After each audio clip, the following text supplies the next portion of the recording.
Let's compare the cheapest and most expensive commodity around the world. In the United States, the cost of one Coca-Cola bottle will buy you almost a bottle in Australia and 20 bottles in Iran. The cost of a bowl of rice will buy you half a bowl in Lebanon and 5 in Iran. Looks like I'm moving to Iran, boys. One apple will buy you half an apple in South Korea, but 5 in China. Some beef is just half of that in South Korea versus Russia, which gets you 9. And then good old booze. If you want that, don't move to Norway. Move to Nigeria. Something tells me that you probably shouldn't assume that everything in Australia, Lebanon, South Korea, or Norway, it's all expensive. Maybe just these single products are expensive in these countries. Same goes for these other ones down below. Maybe they just get it on the cheap because, I don't know, they're producing a lot of it. But then again, it seems like some of these places really just have currency that's super devalued. Let's watch as Mexico completely engulfs a lake. In the 16th century, we obviously just have a very small settlement right here, right in the middle of that lake. 200 years later, the lake seems to be a little less thick. Probably needs to hit the gym. By 1929, it looks like there could be like a little even battle between the two. And then by 1959, it looks like the city like tripled in size. Then with each decade preceding it, it just continues to grow. There is nothing stopping this city. The lake is gone. Pretty sure the lake has already surrendered. Does this have anything to do with why Mexico City is sinking 3.2 feet every year? How is it sinking and also running out of water? Everywhere they pumped up groundwater from the boreholes, the ground sank. Oh, without the water there, the sediments that the city was built on compressed a lot more. That lake is about to get the last laugh, I guess. Every world leader ranked by age, and look who's number 1. USA! Well, I think there's actually somebody older than Joe Biden, but he is in the 75 or older category, along with the Philippines, Nam, Arabia, and a few others. Some of the youngest leaders in the world coming from New Zealand, Finland, and oh, look at that. Is he actually the youngest? What? Well, at least that's what we're told. I thought gods didn't age. Countries that do not recognize China, Bhutan. It's just Bhutan, right? What about Taiwan? Do they recognize the People's Republic of China? Bhutan has no diplomatic relations with either PRC or ROC, and it does not recognize any of them. Oh, so they're just saying in general. Even though Bhutan shares 470-kilometer long border with the PRC, it is closed since Tibet invasion. This is kind of hilarious. So what do they do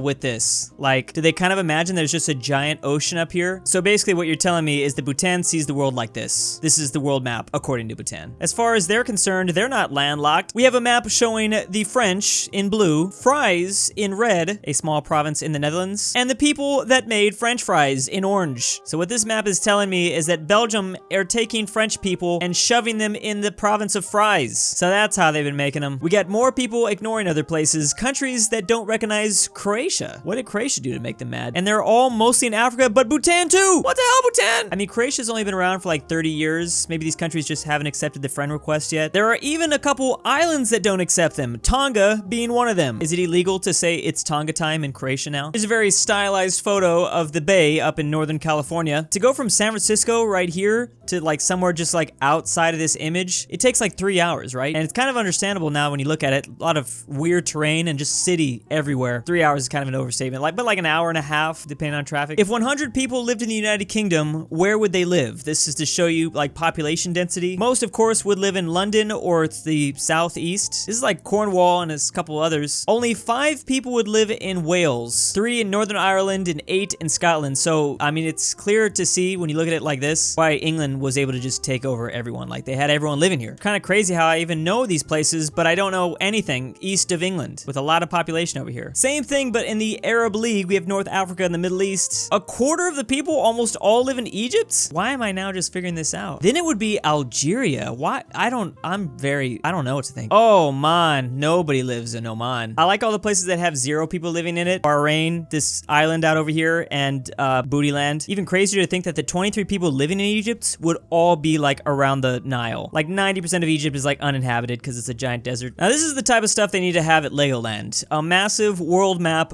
built out of Legos. Oh, and I love that they put the red flag in Legoland. The original Legoland, not the one we have in San Diego. Denmark, this would be very educational, like just to show kids like all the different areas that are high up. This must have taken hours, if not days. I don't even want to think about all the things that, oh, I feel like I'd want to blow my brains out. How borders are formed in this physical map of Europe. Who would have thought geography is a big part of how we draw borders? Or at least how we should draw borders. Now that I think about it, Europe didn't really do that much when it came to drawing other people's borders. Sometimes I think they just kind of closed their eyes and just like squiggled lines. That's good. I always forget how mountainy and hilly Spain is. And even Portugal for that matter. Like, don't most people live on just the coast here? Here's a map showing the colors associated with the cardinal directions in the Turkish language. orange. So basically everything in the north would be black, everything to the east is blue, south is red, and east is white. Makes sense, we call this the Black Sea, that's up there. And in the south we have the Red Sea, that's down south. I've never heard of the Mediterranean known as the White Sea, but even when it comes to Russia, there's just regular Russia and then Belarus, because it's out in the west too. So we as Americans, if we also use this same system, Quebec would be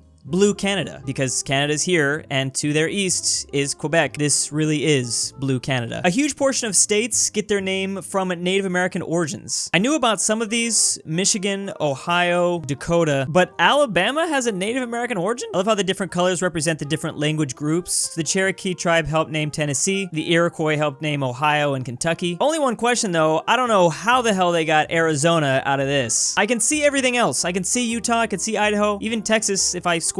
But Arizona? How did you get that? Another high resolution map, this one of Northern Africa, specifically Tunisia. There's something very terrifying about looking into the Sahara Desert like this. Just vast nothingness. You don't want to be out there. This is probably why the old Carthaginians were mostly right here, right? I wonder if this area was even more habitable with more people to live if they would have defeated Rome. If 100 people lived in the EU, where would they live? Of course, most of them would be in Germany. This one is not nearly as surprising. Then we've had France and Italy. 0 in Latvia and Estonia. I mean, I get Cyprus and Slovakia. Those are very small places. Didn't fully realize that little people lived in Portugal, only 2. And you're just chilling here right next to this 11. Romania seems to have the most out here in like Eastern Europe, at least in terms of the EU. Movies with the greatest differences between Rotten Tomato critics and audience ratings. Number 1, Last Jedi. Critics loved it, audiences didn't. And there's a couple others on here. Captain Marvel, Ghostbusters, Snowpiercer, Contagion. I thought people liked Contagion. Well, they did. They just didn't like it as much as the critics. Now here are the movies that the audience rated higher and the critics rated low. We got the Justice League up in there. This was not the Snyder Cut, I think. We have Suicide Squad, Star Wars The Rise of Skywalker, Transformers Revenge of the Fallen seems to be the biggest difference though. The critics gave it a 20%, audiences almost gave it a 60%. I don't know who still needs to hear this, but Rotten Tomatoes is not trustworthy. I don't think anyone should base their opinion off anything that Rotten Tomatoes says. Just, if you like a movie, you know, who cares? You like a movie. Where every plastic ever made ended up. So we have all of the plastic in the world, and we have this little flow chart. In the top, we have still in use. Oh, this must not be of all time, though. This is like, as of right now. We've been producing plastics for like decades now. There's no way we're still using 31% of all of it, right? The middle is the stuff that we recycle. Not a whole lot coming in here. And then even with that, some of it still gets put into a landfill. The other stuff, only a little bit comes into use, or it's just incinerated down. And then here's all of the flow coming through discarded. Now, it's usually going in landfills, but there is 3% going into the ocean. Crazy, only 3% is going into the ocean, and then there's still a ton in the ocean. Imagine if we put all the plastic from the landfills into the ocean too, there would be no ocean. We just have the plastic sea. This is really random. Salamanders observed by the US. Which states have the most salamanders species? I don't even know what a salamander is, really. It's just a lizard, right? Yeah, salamander is a group of amphibians typically characterized by a lizard-like appearance. So it appears that the salamander layer is somewhere in North Carolina or Virginia, maybe even Tennessee, and then from there they reproduce and slowly expand, start to colonize some of the other states. It looks like they like a lot of lush vegetation areas. They probably don't like the mountains very much. But for some reason, we're just hoarding a lot of salamanders in California. Is this just all the salamanders from the zoo? How did they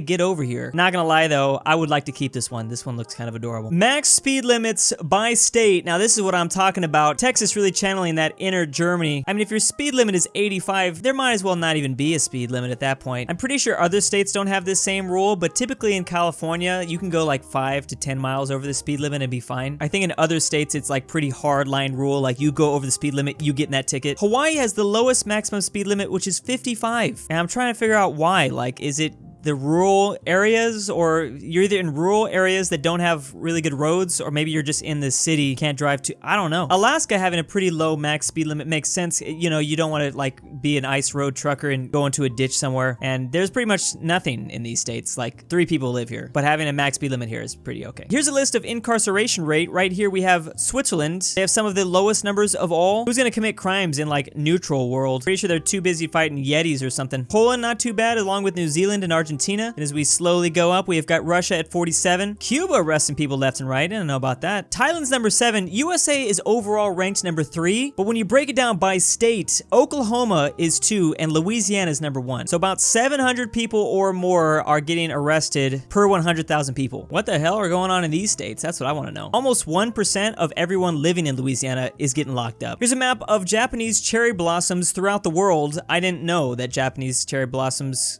can be made or grown around the world. I thought they were only in Japan. Doesn't make any sense though. I don't know why I thought that. Obviously, Japan is full of Japanese cherry blossoms, but they have a lot in Europe too. Every time I see these things, I just think of like a Dr. Seuss book. Like, how are they pink? It almost doesn't even look real. Europe and North America really just racing to get to that first 1,000. Crazy that even Oceania and South America have them too. New Zealand hoarding a lot. What does the Shire need these for? Even the Japanese cherry blossoms out here colonizing Korea. Historically accurate, I guess though. This is very random, but number of vegan or vegetarian restaurants per capita in California. Pretty hilariously, it's obviously all on the coast. Inland California has like none. This is why it's so hard to be a vegan or vegetarian and travel. Like, there's a very good chance you're not gonna be able to do it. And you know what? Even these green areas aren't that much. I mean, that's still one restaurant for every 20 to 40,000 people. There's a couple places in Inland California that got lots of vegan restaurants, but that's probably just because there's like one and only 20,000 people live here.